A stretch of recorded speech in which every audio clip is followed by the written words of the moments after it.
الشيطان الرجيم بسم الله الرحمن الرحيم لا أقسم بيوم القيامة ولا أقسم بالنفس اللوامة أيحسب الإنسان أن لن نجمع عظامه بلى قادرين على أن نسوي بنانه بل يريد الإنسان ليفجر أمامه يسأل أيان يوم القيامة فإذا برق البصر وخسف القمر وجمع الشمس والقمر يقول الإنسان يومئذ أين المفر كلا لا وزر إلى ربك يومئذ المستقر. Bismillahirrahmanirrahim. So just as a recap, for the 2 weeks ago we began with these set of ayat in Surah Al-Qiyamah. It begins with Allah swearing by Yawm Al-Qiyamah. Allah is saying, I swear by the day of resurrection, and I swear by the self-blaming soul. And we talked about how whenever Allah swears in the Quran, it brings attention to something. Allah is trying to bring our attention to what is coming about, and also to say that thing which has been sworn upon is a proof or an evidence for something. So clearly Yawm al-Qiyamah, it's huge, we know it's big, it's clear why Allah would swear upon it and use it as an example of something to bring attention, to just make us pay attention. But we talked about how is the self-blaming soul something that Allah wants to use as evidence or proof? So we talked about how it in and of itself, meaning the guilt that a human being feels in their heart, it in and of itself is a proof of the Day of Judgment, because it is that feeling alone in our hearts which proves that we all have a fitrah. That feeling of guiltiness, whether you believe in Allah or you do not believe in Allah, or you say that there is no God, guilt still exists in the heart of mankind. And that feeling of guilt when you've done something wrong, even though by the laws of the land it might not be wrong, is a proof that our fitrah, our inner soul, is saying this is not a good thing. So though the laws of the land will say swearing at your parents will not result in any fine, but the moment you do that, there is that negative feeling you feel in your heart, there's that guiltiness. That is a testament to the fact that Yawm al-Qiyamah exists, because our souls feel guilt of something that is true, that is beyond even what our brains know is true. Our souls know that is true, having been in the presence of Allah. The next ayah, in fact we can reshape, does man think we shall not put his bones back together? So Allah swears by the Day of Judgment, and then He is putting forth a challenge to what the Quraysh have challenged the Prophet ﷺ with. So they're saying, these bones that turn into dust, how can, we challenge Allah, bring these back together. How can He bring them back together? So Allah is responding to their challenge and saying, yes, we will bring those bones back together. In fact, we will reshape even their own fingertips. And we said that's significant. Maybe it wasn't significant necessarily back then, or maybe they didn't know the significance of it, but today we know the significance of the fingertip. Meaning every single human being has a different design on their fingerprint, and how Allah is using that as an example that even we can put back the lines on their fingertips. That is how capable Allah is. But man desires to go on doing evil in what lies ahead of him. Despite knowing that Yawm al-Qiyamah, or despite this guilt that exists in our hearts, it is just the nature of man that we go forth in what entices us, unfortunately. And in response to that, then the next question is another question of the Quraysh, or of the disbelievers. They would say in a mocking tone, when is the Day of Resurrection? Like, when is this day you speak of? The Prophets sallallahu alaihi wasallam, all of them, they used to warn of the Day of Judgment coming soon. All of them used to warn, the Day of Judgment is near. And so, of course, the Prophet ﷺ is going to warn the Day of Judgment is near, and so they're like, yeah, sure, when is it? For real, you say it's coming, but we don't see it, so where is it? And so Allah responds to their mocking question with the following ayat, which we did our entire tour of Yawmul Qiyamah together, and we will just read the ayat again to remind ourselves. So Allah gives us an imagery of that day. He says, so when the vision is dazzled, and maybe dazzled is not the perfect word, because dazzled sounds really good, dazzling and like amazing, but this is the dazzling meaning, the definition of you have your vision has sparks in it. And so Allah is actually going to a very close-up vision of the eye, looking up to the sky on Yawmul Qiyamah, and his vision is just full of lights. And why is it full of lights sparking everywhere? Because everything is ripping and falling apart. That which was firm and established in the world, like the stars and the sun and the moon, now this person looks up to the sky on Yawmul Qiyamah and they're ripping apart and they're breaking apart, and the sky is being ripped apart and torn apart, as Allah mentions. And not only everything in the sky is falling apart, the mountains are being crushed into dust and the seas are raging forth. And these are the people upon whom the Day of Judgment is put upon. May Allah not make us amongst those who face the fear of that day. Ameen. He continues with, and Allah says, and then the moon darkens, and the sun and the moon are joined together. So the moon that we've always seen shining becomes dark, the sun and the moon join together. And again, a reason we mentioned last time, a reason why we have Salatul Khusuf, the eclipse prayers, is because those are times when the moon darkens, or different things happen with the sun and the moon. Sometimes they come in a similar orbit. They are a reminder, or they are that's the opposite word of a reminder is a foreshadowing. There we go. A foreshadowing of something that will come similar on the Day of Judgment. Obviously not the same, but the Prophet ﷺ encourages us to pray in that time, because something like that will occur on the Day of Judgment. Now, with all of these crazy things going on, man says, where is the place of escape? And Allah responds, no, there is no refuge on that day. Everything is scary, so your first reaction is, I want to hide somewhere. But what is happening? Everything is being leveled, right? The whole world is being leveled. Homes are being leveled. Mountains are being leveled. So now, there is no actual escape. There's nowhere to hide underneath. And in fact, they will all be returned to your Lord on that day. They will all return to their Lord on that day. They will all start gathering for the Yawmul Qiyamah, for the actual Day of Judgment. And on that day, this is where we will begin the next ayah. On that day, man will be told what he put forward and what he left behind. And that's where we'll start, inshallah, today's lesson.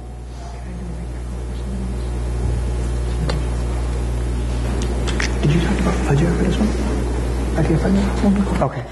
I just wanted to point out one thing from these ayat. You can go back to that one. So, if you guys remember, Safiya discussed when we went over these ayat, the ayah right over here, ayah number 5, بَلْ يُرِيدُ الْإِنسَانُ لِيَفْجُرَ أَمَامَ. The word يَفْجُرَ أَمَامَ, this is from the same root letters that we talked about the Fajr prayer, right? The Fajr prayer is that explosion of light, that bursting out of light. So this ayah over here is talking about that even though the human being is in this life, and we're talking about the soul, and we're talking about the fact that Allah subhanahu wa ta'ala will recreate all of us, that human being in this life, we want to do what? لِيَفْجُرَ أَمَامَ. Just how that light explodes into the horizon, we want to be able to kind of be impulsive and explode into any kind of opportunity that's in front of us, right? And this is what Allah's kind of talking about, our nature to want to just jump into something. It's really echoing. Is that better? Is it just really echoey or what? You guys don't hear that echo? There's a lot of feedback. Bismillah. Okay, maybe that's better. So, just the word that Allah subhanahu wa ta'ala uses, لِيَفْجُرَ أَمَامَ, there's a couple of understandings of this. One is that to be impulsive and to just go and do whatever is correct, incorrect, just jump onto the opportunity. And going into this actual depiction that Safiya went through, it's very important to notice that Allah subhanahu wa ta'ala is talking about certain natural occurrences that we see in our daily lives, right? What he actually mentions over here is فَإِذَا بَرِقَ الْبَصَرِ. The word that's used over here, bariqa, is the word that's used for thunder or lightning in the Arabic language, barq, right? Barq. So Allah is referring to that when you're in this world, there are certain phenomena and natural things that you're going to see day in and day out, week in and week out. You're going to see rain, you're going to see storms happening, you're going to see the sun and the moon, you're going to see solar eclipses and lunar eclipses. These are all meant to be indications towards something that is coming. Something that is coming that is greater, and it'll be much more severe on that day. Because when we see them in the morning time, we just walk out and we say it's a sunny day, or oh, it's overcast, or oh, it's raining today. But what Allah is using is those exact things that we see every single day, those creations of Allah. They will be the exact same things that we will see, but they will not be the same way we see them there. When we see them on the Day of Judgment, there will be this fear and this supernatural reality to it that we're not expecting, even though we saw these things day in and day out. Another example of this is, think about how Allah subhanahu wa ta'ala gives us certain reminders through our daily lives. How when we stand up for the prayer, even this prayer that we stand up together with one another, it's a recreation, it's a simulation for a day where we're going to all have to be standing together again on the Day of Judgment. And we chose to come here and stand in front of Allah subhanahu wa ta'ala. We choose to go to Friday prayer or Taraweeh prayer, but that's an obligation for us in this life. If we don't end up standing on our own accord in this life, regardless if we stood up in this life or not, the next life we're going to go forward. And we're going to be standing in front of Allah subhanahu wa ta'ala. Another indication of this is if you look at the creation around us, even the seasons, right? Not too many seasons in Houston, but you've seen what the seasons are supposed to look like, right? You see how we have the winter and everything dies out. And after it dies out, what happens? We see spring happen. Life comes back into it. How Allah subhanahu wa ta'ala shows us the cycle of life and death throughout the year. And we might associate it with like certain cultural things, like it's October time, it's pumpkin spice time, or certain lattes. But there's beyond that, there's natural things that are also associated with it, that are meant to be our regular reminders. That when we see the trees changing colors, the leaves changing colors, just as how Allah subhanahu wa ta'ala is causing this tree and these plant life and the things around us to grow and come to an end, the exact same way we will grow and come to an end. There will be a time when Allah subhanahu wa ta'ala puts us to death. Just as we see those leaves and those trees. And then we will be raised up again. And just as we saw the sun and the moon, and we saw the lightning every single, so often, again on that day we would be reminded of those exact same things. But when we see these natural things on that day, it's completely different. Because now we know there's no turning back. Everything is kind of falling apart around us. And for those of you that maybe are into those, not apocalypse movies, but like the end of days movies or end of the world movies, that's a good kind of a simulation for you to watch. Go watch one of those movies where it's talking about like, the seas are boiling over, or all of a sudden like there's so many other movies that they show the simulation of the mountains crumbling and all these kind of things. It's obviously it's CGI and stuff, but it gives you an idea of, subhanAllah, there will come a time when we will see these atrocious things, these very difficult things to handle. And that's the day that we need Allah subhanahu wa ta'ala's mercy the utmost. Inshallah, we can continue with that.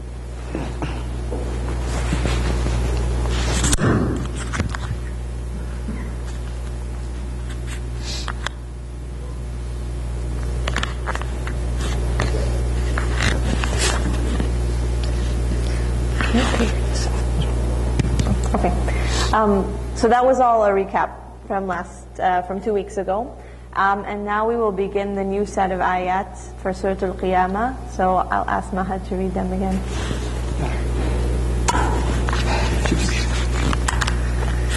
أعوذ بالله من الشيطان الرجيم بسم الله الرحمن الرحيم ينبأ الإنسان يومئذ بما قدم وأخر بل الإنسان على نفسه بصيرة ولو ألقى معاذيره لا تحرك به لسانك لتعجل به إن علينا جمعه وقرآنه فإذا قرأناه فاتبع قرآنه ثم إن علينا بيانه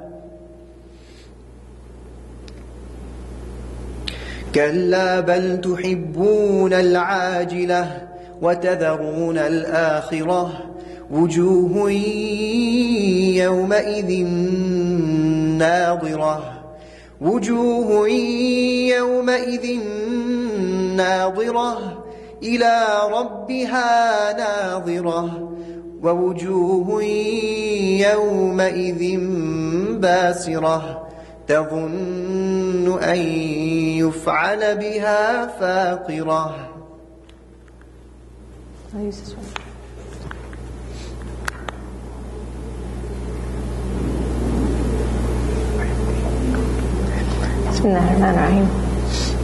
So the first ayah that we're taking today, يُنَبَّأُ الْإِنسَانُ يَوْمَئِذٍ بِمَا قَدَّمَ وَأَخَّرَ.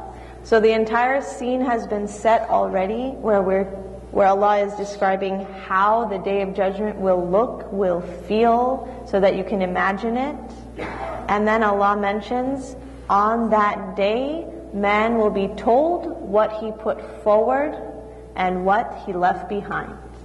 So on that day, where all of this difficulty occurs, everyone will be brought towards Allah, and we will be seeing our scrolls in front of us, in front of everybody, in front of Allah, showing that which we put forward and that which we left behind. Ibn Mas'ud and Ibn Abbas radiallahu anhuma, two companions of the Prophet sallallahu alaihi wasallam, described this ayah, and particularly the words qaddama and akhara. Qaddama means forward, and akhara is behind. So they said, what does that which you have put forward mean? They said, those things which you have done in good deeds. So you've put it forward. You've put it on your, you could say, bank account for the akhirah. You put these deeds in right now, and they are going to be, inshallah, for the akhirah. So they essentially said, ma qaddama, what you put forward is your good deeds. Wa ma akhara, wa akhara, which means to leave behind.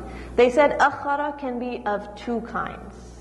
Akhara can be those good deeds which you left behind, but they were something that is recurring. Meaning, you initiated some good deed that people continued and followed you in that good deed after your death. So for example, in your family, you were the one who established that, we're going to pray Fajr in Jama'ah together, for example. Inshallah, everyone's got the obligation of Fajr, but you said, from now on, we're going to pray Fajr, Jama'ah together. And you do this as a family, and then your children, they continue to do that with their families, and from generation to generation, this act of Fajr Jama'ah prayer is something that is going to be what you left behind in goodness. The Prophet ﷺ mentions this in a hadith in Sunan Ibn Majah. He says, whoever introduces a good practice that is followed after him, he gains in that reward without it diminishing from anyone who actually does it. So he gets that reward as well as the person who follows. So it's this kind of pyramid effect kind of deal, right? Maybe saying a deal sounds strange, but Allah talks about in the Quran so many times about tijara, like a business deal. So invest well, and it'll have a good return. So a good way to invest is to start doing something good and establish it as a practice. Imagine the first person who decided to make an MSA in the United States. who knows how many 50, 60 years ago. And with that small idea of maybe we get all the Muslim kids together on Jummah and we pray in the library of the university, and now how many people have followed in their practice year after year, generation after generation, and perhaps for many hundreds of years to come. That person on that pyramid scale is getting, inshallah, thousands and thousands and millions of reward for establishing a good deed. You can establish a good deed, whether it be in your own family, whether locally, whether globally. You have that ability to be the first person who does something that people follow after you continuously for generations to come. So never think that something is too small. Even something as simple as writing a book. You write a book, and from generation to generation is passed along. It is read, it is studied in the schools. Something as simple as even a waqf. The Prophet ﷺ talks about these kinds of deeds that continue after your death. A waqf is an endowment. It means you give money to some sort of project, which that project is going to benefit people for years to come. So something like you give money to a masjid that's being built. And so you are of those people who gave the money to the masjid when it was just being built. So essentially it's like you are within the fibers of the masjid was the money that you put in. And so then every single person who benefits from that masjid that you put the money into, inshallah you get the reward now, and you continue to get the reward later. Things also that say, you could even think kind of differently out of the box. There are companies in the world that will allow you to create a well in a country in which it is difficult to get water. It is difficult to get water in this particular village. Someone has to travel 2-3 hours away. You raise money, $1,000 I think it is, you have a well built, and now every single person who gets water from that well, from that day you built it till the day that well is destroyed, inshallah you get the reward for it. So think of good deeds always, but also don't limit yourself in how you can be a part of a good deed that is like amazingly beneficial for you, not only now, but in the hereafter.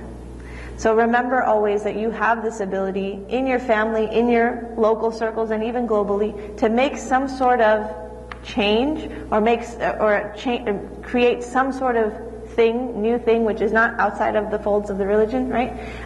So not a bid'ah, like you're not creating a new prayer, right? You're not saying we're going to do between Fajr and Dhuhr, there's this new prayer, I'm inventing it. No, we're not in that category. We're in those things which are allowed Islamically.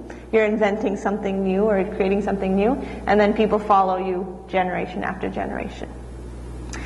On the flip side, this hadith that is mentioned, which Ibn Abbas and Ibn Mas'ud also refer to, is that whoever introduces an evil and then people follow this person in that evil, they will continue to gain the repercussions of that evil for that person and for those who follow.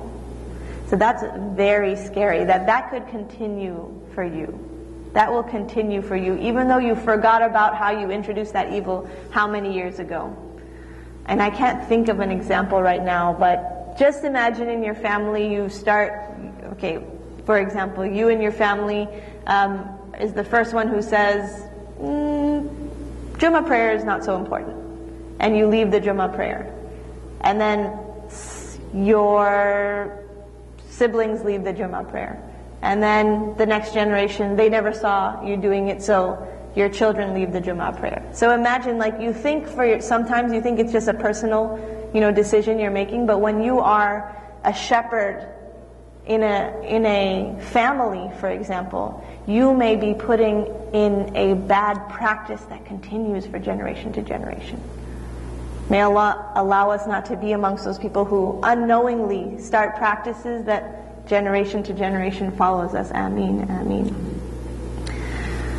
So, مَا قَدَّمَ وَأَخَّرَ, very small ayah, but can have a lot of implications on our daily life. We have a great ability to have, like, our good deeds being, multiplied, multiple fold. And we also have this ability for our evil to be multiplied, multiple fold, unfortunately. So, shall we just have to always be careful of those things which we're doing in which we know someone is going to be following in our footsteps.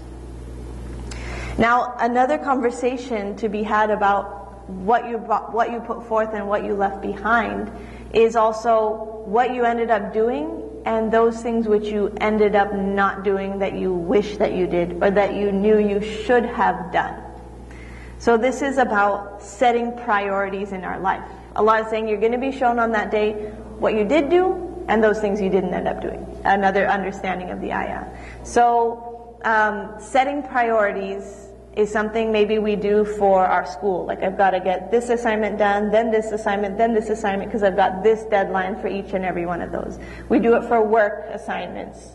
But how often do we set those priority lists and those to-do lists for our akhirah, for our spirituality? I'll say myself, it's even something that I have to think really hard to think on my to-do list. Is there even, this is what I was thinking when I'm preparing this. I'm thinking on my to-do list, how often have I written things that are actually good for me spiritually? Maybe I think they're just there. They must be there, right? But if I was to look at my to-do list, it's just like, action item after action item, not hey, spend some time doing some dhikr. Right?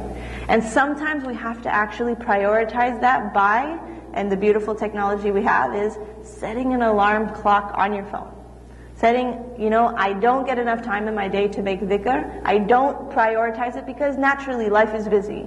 But let me set a time on my phone to say, you know what, this is a good time where I know I don't have work, I don't have school, I don't have family responsibilities at this particular time. Let me set this time aside for my dhikr time, right? And it is, we had a life coach, actually, Adnan Jalali came to our workplace a year ago. And he mentioned that there's these 4 spheres of your life that need to be taken care of on a regular basis. There's your physical. May Allah allow us all to be taking care of our physical. There's our intellectual, there's our emotional, and there's our spiritual. And I may have gotten those 4 wrong. Do you think those? Okay. It was a long time ago.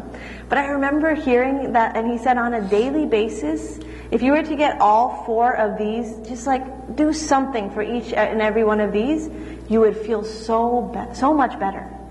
Because you're fulfilling needs and desires of yourself, of your body, of your mind. And if you were to withhold all of these from yourself, which sometimes we do when it's like really difficult times, work is really hard, school is really hard, we withhold ourselves from fulfilling any of these 4, then we feel really terrible. And then we say, well, I need to do something that makes me feel better, right? But if we were to, and inshallah allow us to, try to fulfill all of these 4 in a small way on a daily basis, consistent, inshallah it would make us feel better. One sphere that we neglect a lot will be the spiritual sphere. That can be argued. A lot of people neglect the physical sphere, and I will admit I'm one of those. Need to get back to doing physical things, right? But sometimes we only lock in on the intellectual sphere, we only lock into the emotional sphere, and we leave some unattended. So it's so important to think, how can I do something on a daily basis that hits each of these 4 spheres and makes me feel better as a whole person? As I mentioned, Allah says so many times in the Quran, He talks about our time being an investment. Allah asks, can I give you the best tijara? Can I tell you about the best business investment? And it has to do with doing good deeds and having a good return in the akhirah, right? That is a good business investment, that you put in some good right now, and it means a lot of good later. That's a great return on your investment. And so allowing yourself to hone in on the spiritual sphere is a good return on your investment. That you cultivate your spirituality and you work on that, even a little bit, it has a great reward in the hereafter. It's a great return on your investment. Okay, so now we're going to do our reflect activity. And today's is slightly different, which is why you see pens and papers up here at the front. So talking about what we put forward versus what we left behind, it calls for us to do a little bit of self-reflection. So this won't be a discussion-based reflection. This will be a very much self-reflection-based question. Allah says, on that day, man will be told what he put forward and what he left behind. We're going to be told on that day. Account will be taken on that day. But rather, before we are taken into account, we should take ourselves into account. As Umar radiallahu anhu said, حَاسِبُوا أَنفُسَكُمْ قَبْلَ أَن تُحَاسَبُوا. Take account of yourself before you are taken account of. So before you're standing on the Day of Judgment and the things are being checked off, what you did not do, take some account of your own self while you're still alive. And so today's activity is, I'm going to give everyone a sheet of paper, and you are going to fold it into half. And I'll just tell you what you're going to do for the first one. Oh, it says everything there, so don't read ahead. Okay? So on one half of the sheet of paper, you're going to draw a circle as best as you can. Okay? You're going to draw a circle as best as you can. And what you're going to do is imagine Day of Judgment has come. Okay, I don't know if that's a good analogy, but imagine your account is being taken of what your life was like. And if you could put the percentages on a pie chart, someone did the research and showed you your pie chart. This is what your life looked like. This is how much percentage you took in taking care of this priority. This is how much time you spent in taking care of this priority. This is how much time you spent in this priority. Well, how would your personal pie chart look? How much time was spent in work, family, dua, prayer, school, worrying about this or that or the other, or entertainment? That's going to be a big part of the pie chart maybe. So really taking yourself into account. You don't have to show anybody else this chart unless you want them to help you take yourself into account. Totally fine. So that's going to be the first one. And then the second one we'll do afterwards, which I'll just tell you because it's already up there. You're going to write out your ideal pie chart. What would you wish that your pie chart looked like? Okay? And then we'll work on what's the next step after that. So everyone can, Mahad, you can pass out for the guys and I'll pass out for the girls. Yeah. What are you going to write on? That's a good question. Yeah, I don't know what you can write on exactly.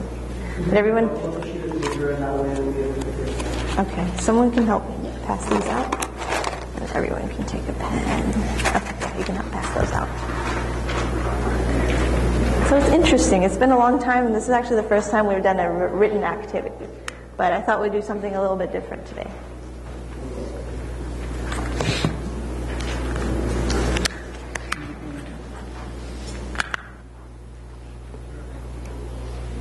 If you need extra pens, we have them up here.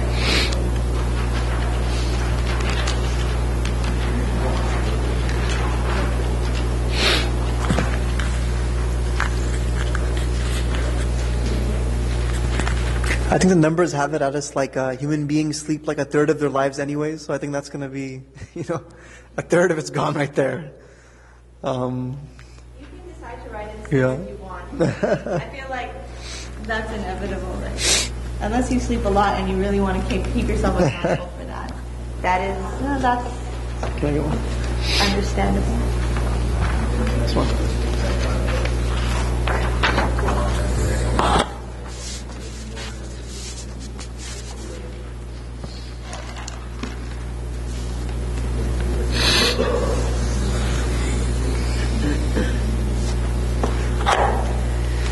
And if you honestly have no idea how to break your pie chart apart, one of the things that we got one time was an application on our phones. So I think a lot of phones actually already do this, where you can go onto your phone and see how much time you spend on what app, and you'll see like just insane numbers, like so many hours spent on this social media app or whatever it is.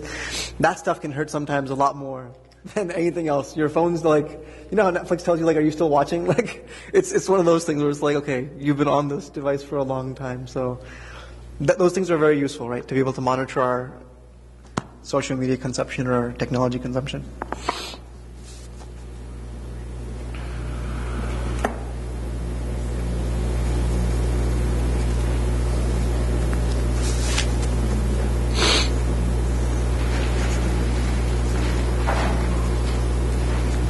It might be easy to just like write out all the things on the side and then make the pie chart. Yeah. So if you start making the pie chart, and then you might want to edit it. So write out all the things that prioritize your thoughts or actions, and then make the pie chart, which shows how much percentage.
As you're doing the ideal, it might be kind of depressing doing the reality and then doing the ideal. But as we're doing the ideal, what's important to do is, this is what I'd ideally like it to be, but how are we going to actually achieve that? So for example, if you're saying, I want to increase the amount of time I spend with my family, okay, what practical thing am I going to do to to actually do that. May it be ensuring that we're going to have one meal extra together in the week, or we're going to schedule out time, or if it's, for example, when it comes to dhikr or your remembrance or your prayer, if you're saying you ideally would like it to be better, then what can you do? And this is something we can inshallah share ourselves, right? If we want to increase one aspect of our lives, then what practically are we going to do inshallah for this coming week to be able to improve that inshallah? And we can discuss that with one another.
These are just like, I wish I could do it, I don't think I can. Well, practically, like how would you, what's the practical steps that you're going to take next week? So again, once you've written out the ideal, put those practical steps that, okay, this coming week, I'm going to put myself to task, inshallah, and I will increase in these different realms. So if it's family, if it's remembrance of Allah subhanahu wa ta'ala, if it may be your health, if it's your diet, your exercise, whatever it is, being able to look at it and say, okay, practically I will do this in the next week, inshallah. And that's the hard part. That's where actually pulling out our phones will actually help us out and putting that reminder, okay, take 10 minutes for myself to take a walk after dinner or spend time with family or whatever it may be, inshallah. Because the exercise is only as useful when it gets practice itself, right? When we practice it, inshallah. And with that, we'll go ahead and share with people around us. So what's the one practical thing that you want to be able to try to implement in this next coming week, especially spring break is coming up. For those who are still in school, you have a little bit of time off. But let's go ahead and share that, inshallah, amongst ourselves.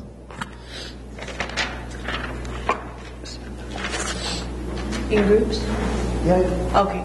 You're sharing these things in groups. Those things which are your ideal, that you'd like to share. So get in groups of 3, and through this you may be able to inspire someone else to do something they were thinking of doing but never could think, they would like to have done but did not think of it. Okay, so I'm going to hop around here.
Okay, let me just wrap up with it, inshallah.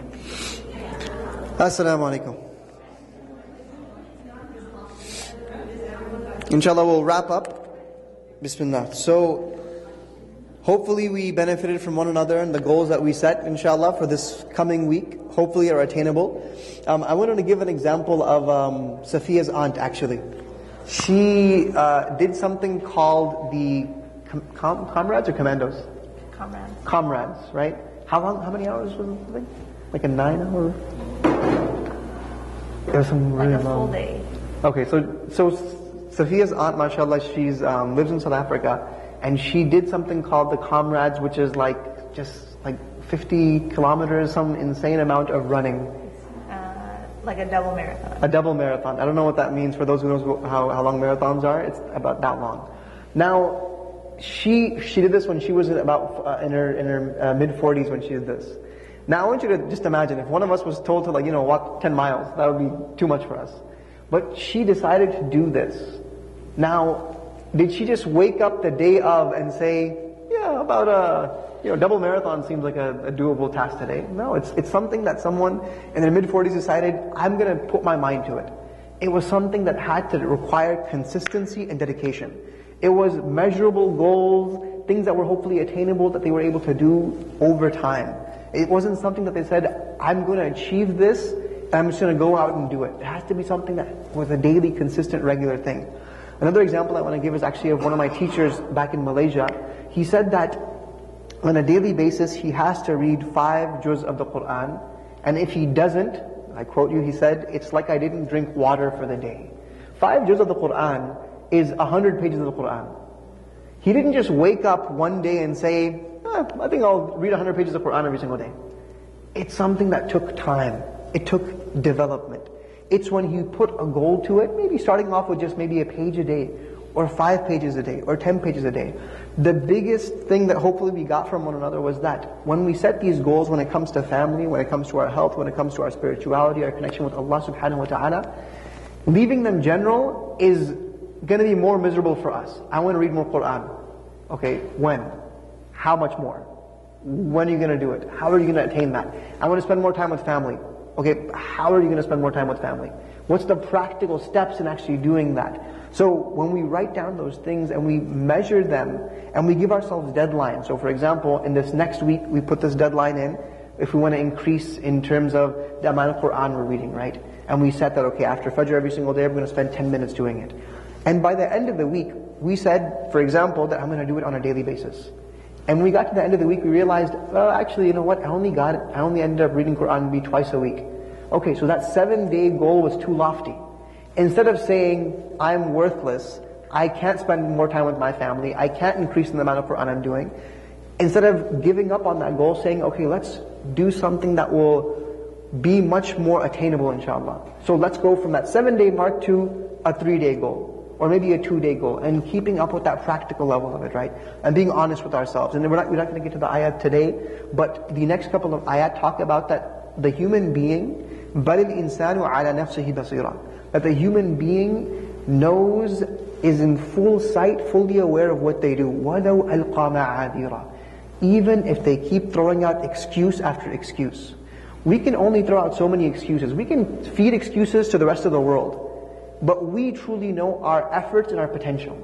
We know how much effort we actually put in when it comes to our family. We know how much effort we put in when it comes to our relationship with Allah subhanahu wa ta'ala. We know how much effort we put in when it comes to our health. So really taking those excuses and saying, here are practical things I'm going to do, and if I end up falling short, guess what? I'm not going to say, no point in going into the self-improvement stuff. Rather saying, let's reevaluate this goal. How can we make it more attainable, inshallah? So hopefully, this coming week, or actually this next week, we're not going to be having class on Thursday. We're going to be having something a bit different, inshallah. But next week when we come around, hopefully we have some positive things to share about whatever things that we, inshallah, decided to kind of beef up in our schedules. This coming, did I already mention the Sirah class? I didn't. So what's going to be happening starting this Sunday, inshallah, from Maghrib to Isha prayer, with the time change as well. So I think we'll be praying Maghrib around 7:30 over here. From Maghrib to Isha, we're going to be having a class called Sirah Come to Life. And what that is a combination of a presentation of going through the life of the Prophet ﷺ, accompanied with watching the Umar series, which is a wonderfully done series that was produced by MBC. It is really, really nicely done. There's about 30 episodes. It's in Arabic, but we'll have the English subtitles, inshallah. So you'll have a mixture of the presentation of Sirah, as well as discussion, and some activities based on that, as well as watching the actual videos itself. And inshallah, this will be happening from Sunday until Thursday, inshallah. It's open to the entire community, so please do invite your friends and family members out, especially if there's young people, maybe even middle school, high school kids, college-age kids. They'd probably love to be able to see something interactive, where it's not just a lecture of Sirah, but actually watching something that's been produced at a very high level, inshallah. So if you have any questions about that, feel free to reach out to us.